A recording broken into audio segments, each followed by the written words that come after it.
Hello and welcome to the CX Files podcast. I'm your host, Mark Hillary. This week I'm speaking to Christine Bardwell from the technology giant Oracle. Christine is the Senior Principal Strategy for Oracle Loyalty and Commerce, and she's responsible for all the global go-to-market strategy for Oracle Loyalty. Before Oracle, Christine was an industry analyst at companies including IDC and Ovum, and therefore she spent several years analysing the markets and looking at CX in theory, and now she's working on the actual practical aspects of this for Oracle. I wanted to explore some of Christine's ideas about omnichannel customer experience because I recently saw her speaking on this subject at a conference in the UK. We talked about smart speakers, China, Google, data analytics, and the question of human or digital CX. We covered a lot of ground in a short period of time, so let's go straight to the interview now. Okay, so I read some recent research that suggested by next year there's going to be more smart speakers like the Amazon Echo and Google Home than tablets in use. But do you think the brands have generally seen this as a new channel, and are they taking it seriously enough and partnering up with those organizations to make sure their products end up in search? Yeah, that's right. In the UK, I think around 10% of households have now got voice-activated devices or digital them, and it's growing really quickly. It's doubling year on year at the moment. So conversational devices, they're growing actually across all platforms as well. Of course, they're in cars and watches as well. They're in fridges. I've even heard about them in smart yoga mats as well. So they really are everywhere. So I think digital interaction overall is really heading this way towards voice. And you mentioned some stats there. I'm seeing some great stats as well, and some predictions that by 2020, 50% of all search will be voice. And I think Gartner said that around 30% of all web browsing will be done without a screen by 2020 as well. I think that maybe some of these adoption numbers are a bit enthusiastic, but voice is still very important. It's probably currently mostly used for very specific tasks, such as playing music or managing your lighting in your home or your heating, or for asking questions to obtain information. But I think there will be a strong use case for voice in commerce. There probably is even one today for things like ordering regular branded products, such as your favorite kitchen cleaner or certain packaged food products or beauty products. Or if there's a repeat order, something that you buy regularly, those kind of purchases where there's just no browsing required and you know which product you're going to order straight away. So I think that the consumer goods brands, the grocers, the general retailers, the likes of DIY retailers, those that sell those kinds of products that I just mentioned, those kinds of brands and retailers in particular should certainly be taking the channel more seriously than they are. Mm-hmm. And also because particularly for B2C brands, this could be a real threat, because the future of search might not be Google. It might be Amazon. As they start to take more market share for voice, it is highly likely, I think, that the company is also going to start to take market share for the purchasing of products in those categories that I've just mentioned too. So it's becoming a big threat. And I also believe that retailers and other brands are investing today in making changes to their SEO strategies to ensure that voice is included, but very few have done so already. Mm-hmm. And most of those investments will take, at least 12 months from making their first strategy to investment. It can take some time. And then how do they know if those investments are going to be right straight out of the gate? Of course, they're not going to be. There's always trial and error. So I do fear that for some brands, they're going to be looking at this way too late. And also, and I know that you were speaking to Maya Knights about this recently as well, I think many brands are just not partnering with Amazon today, and they're still, instead they're choosing to go head to head with Amazon, and I think this could also prove detrimental as well. So, this Amazon threat is very real, and I think partnering them is the way forward. Yeah, that's the difference between seeing them as a retailer and Amazon becoming a platform to search results, I guess. Yeah, exactly. And, they really could lead in this space. I think that they're a huge threat to Google for search, and we're going to see a huge shift in SEO priorities and where the budgets are going, I think. Mm-hmm. Okay, well, talking about Google, I talked to them recently about their own omnichannel strategy, and they've got some interesting ideas around treating the engagement with a customer as something that takes place over a number of years. I mean, they're actually thinking of sort of 50 or so years. So we build an entire lifetime relationship with the customer, and every time we engage, we pick up immediately from where we left off last time. But that seems like a dream for many organizations running customer service, where quite often their metrics are how quickly can we get rid of the customer. So do you think that is there a sort of happy medium between those? Yeah. Well, it depends. It depends where the customer is, in terms of which channel they're interacting. But as we know, customer services they can be very expensive to provide. But if we look at the physical store, the longer a customer spends in a physical store with the customer agent in the store, the more likely they are to buy, and with larger basket sizes. And likewise, the longer the dwell time on a website, the higher the propensity for that shopper to buy. And also improves the SEO results as well. So it kind of becomes self-fulfilling the longer the dwell time.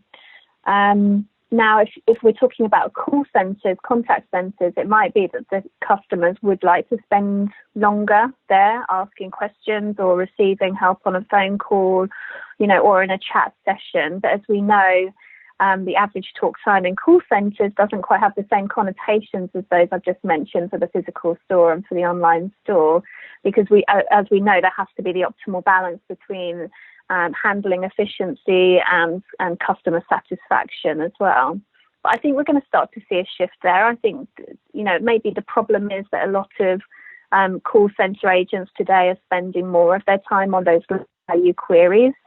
Like my order isn't here, or frequently asked questions, those kinds of things. And those that don't necessarily provide the best economic return.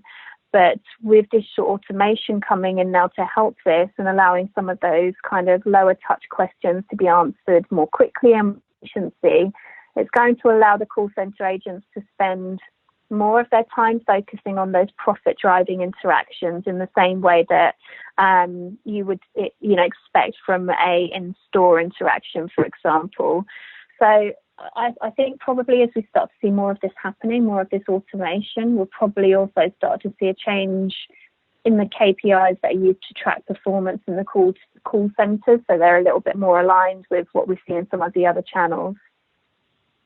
Okay, yeah, and I was thinking also about the market in China, because Omnichannel there has developed quite a bit faster than what we're used to in Europe or the US. For example, apps like WeChat are allowing customers to chat, text, do social posts and pay for products all in one place.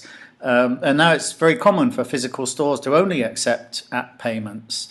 Do you think that we're going to see this sort of complete integration soon in Europe, or is there a reason that we're going more slowly? Things like, privacy concerns, for example. Yeah, the social media market here is definitely more dispersed, isn't it? If we look at WhatsApp, they've actually got more users than WeChat. But WeChat is huge, it covers so many different focus areas. And I kind of expected WeChat to expand. And although they are making WeChat now available outside of China, it's still very much focused on, Chinese people living in foreign countries.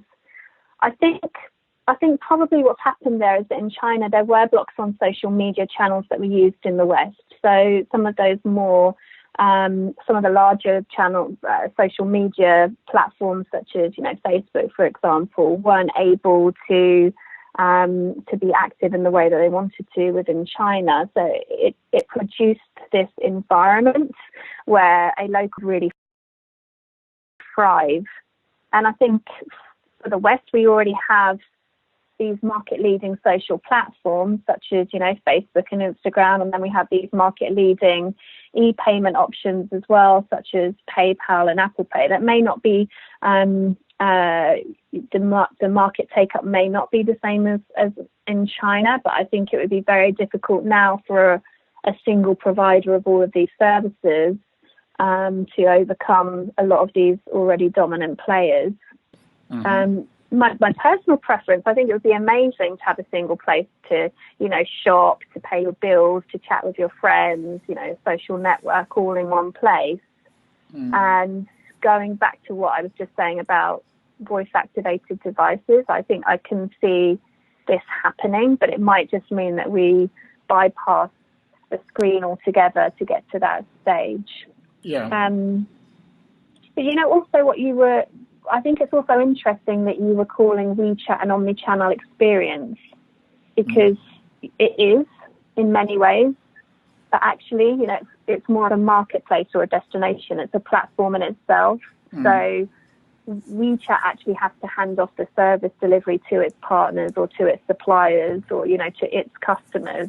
So it doesn't actually have the control over all of those elements of customer service. Mm-hmm. Whereas, typically omnichannel is about achieving the same brand kind of and end-to-end customer experience across the board. So I think from that regard, omnichannel is perhaps trickier to achieve in China, because they do have some operational challenges, I understand, around, deliveries and the different kinds of payments that are needed, and getting that single view of the customer can be quite hard. Mm-hmm. But they're certainly ahead of the West in terms of technology adoption, not just consumers adopting technology, but also different brands trying out different technologies as well around mobile payments, the clever use of technology around things like facial recognition or in-store automation techniques. They've got lots of unmanned stores. So they're really great at using and experiment with technology in a way that we don't necessarily do so much in the West. I think that's probably definitely where they're leading. Yeah, so probably for us, it's more like the existing brands that have got that kind of big network already will add extra services like payment. Yeah, I expect so. I mean, we just keep going back to Amazon here, don't we? I mean, that Amazon, as we all know, is a brand that just keeps adding different services, different. They're going to be the closest to WeChat that we have, I suspect, in the West. But Amazon tried to go into China, and they've pulled out recently. It just didn't work for them going into China. So very different markets.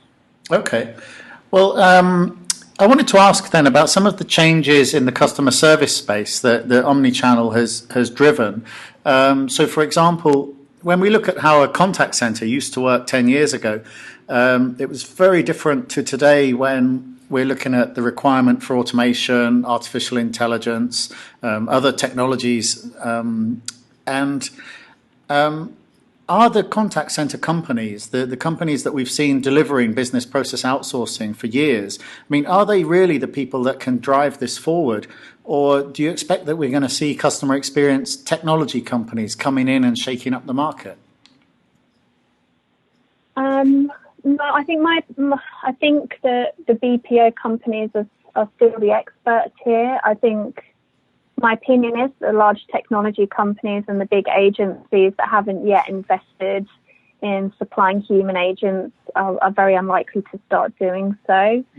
But I work for Oracle, and speaking on behalf of Oracle, our goal is to provide technology to improve the level of services that humans can provide. So we want to give contact center agents the right information they need to answer questions quickly and efficiently, to personalize customer service and improve interactions, and ultimately to drive profit. So if I refer back to what I mentioned earlier, I think providing automation to help support some of those lower value interactions, so that brands can really focus on interacting with their customers on those high touch, high value interactions instead. That's where the value is going to be. And BPO companies that understand this approach and invest in supporting their own clients via technology that they've invested in themselves and the people that they've invested in is going to remain really core to all of this. But I think it's really important also that the BPO companies guide their own clients down this path too. We know that things are moving at a really incredible pace here, so not changing from those kind of traditional BPO ways of doing business and not supporting the change that we've just been talking about, I think could mean that ultimately there may not be any business. So, change has to happen, and I think everyone has to support everyone in doing it. But BPO certainly has a place in supporting businesses down this path. Okay, and that's interesting then, because how do companies get the balance right? Because clearly, until we've got computer systems out there that can behave as if they are a human, we're clearly going to need human agents offering customer service, but the technology can support them. But we see quite often, automation programs that just rush in and replace agents with chatbots and stuff, and they just don't seem to be able to get the balance right. So what are the sort of red lines? I mean, where would you say automation and technology works really well, and where do we definitely need humans then? Yeah. I mean, it's true that if you speak to consumers, there's definitely a preference towards self-service, and this is where digital is great. It gives the consumer, or the buyer or the employee, whoever it may be, a chance to solve an issue for themselves or to get an answer for themselves. And this is where chatbots are great, having communities, frequently asked questions. But I think that people are and always will be important to service, because you need that personal touch, or you need empathy, perhaps where empathy is needed. And if you look at a luxury setting, you need to ensure there's a high touch service. These things are still important, and that's not going to go away. And sometimes questions can't be answered through some of those automated approaches as well. Sometimes only really a person can help. So I think there's certainly a balance that's needed, and the idea really of some of these self-service and automated tools is to allow for those more valuable interactions. I think the same amount of time should be spent with customers, but they should be spent on those higher value interactions that are going to really drive customer satisfaction, rather than kind of speeding consumers through a process.